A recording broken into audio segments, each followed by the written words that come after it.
Monsoon की छुट्टियां चल रही थीं और एक बार मेरे पेरेंट्स किसी काम से बाहर गए हुए थे। मैं घर पर एकदम अकेली थी।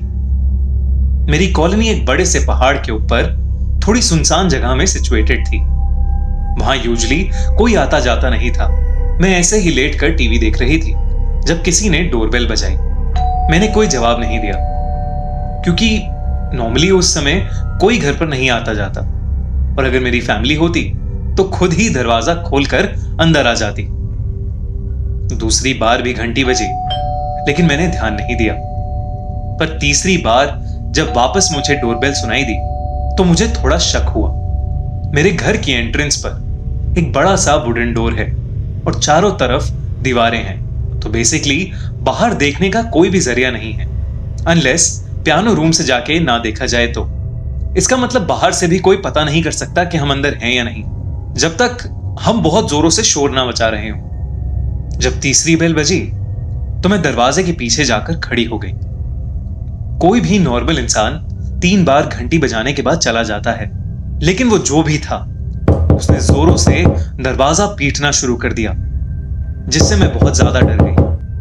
तभी मुझे एक आदमी की भारी आवाज सुनाई दी, मैं जानता हूं तुम अंदर हो, चलो चलो बाहर आओ। उसकी आवाज सुनकर मेरा दिल घबराहट के मारे दहल उठा।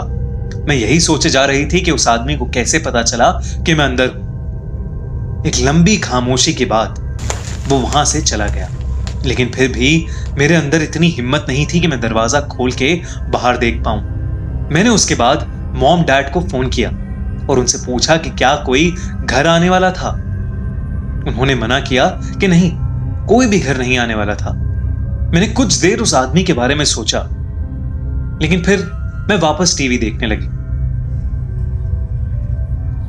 2 घंटे बाद फिर से डोरबेल बजी। मैं फिर से डर गई। इस बार मैं सहम उठी और मैंने टीवी की वॉल्यूम एकदम कम कर दी। इस बार मैं धीरे से पियानो रूम की तरफ गई और खिड़की से बाहर देखने लगी। मैंने उस रूम की खिड़की से देखा कि बाहर कौन था। वहां दरवाजे पर एक अजीब सी दिखने वाली औरत काले कपड़ों में खड़ी थी। काले हील वाले जूते, एक काली ड्रेस और एक बड़ी सी काली हैट। उसके बाल डार्क ब्राउन कलर के थे और उसका चेहरा उसकी हैट से लटके जाली से ढका हुआ था। बस मुझे उसके चमकते लाल होठ और उसकी बेहद डरावनी हंसी दिखाई दे रही थी। उसके साथ एक लंबा सा आदमी खड़ा था।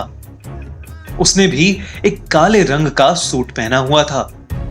उसके चेहरे पर एक बहुत भयानक सीरियसनेस थी, लेकिन मुझे उस आदमी से इतना डर नहीं लग रहा था जितना उस औरत को देखकर। वो मेरे दरवाजे के सामने अपने चेहरे पर एक बेहद डरावनी हंसी लेकर खड़ी थी।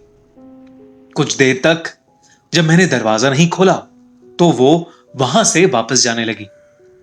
वो आदमी भी उसके पीछे पीछे चला गया।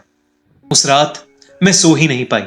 इनफैक्ट मुझे काफी रातों तक ऐसा ही लगता रहा जैसे वो मेरी खिड़की के पास खड़ी है और मुझे घूर के देखे जा रही है। मुझे आज तक नहीं पता लगा कि वो औरत और वो आदमी कौन थे। क्या पहले भी घंटी उन्होंने ही बजाई थी? सब्सक्राइब करें और देखें हर मंडे एक हिला देने वाली horror story. Bell icon press करना ना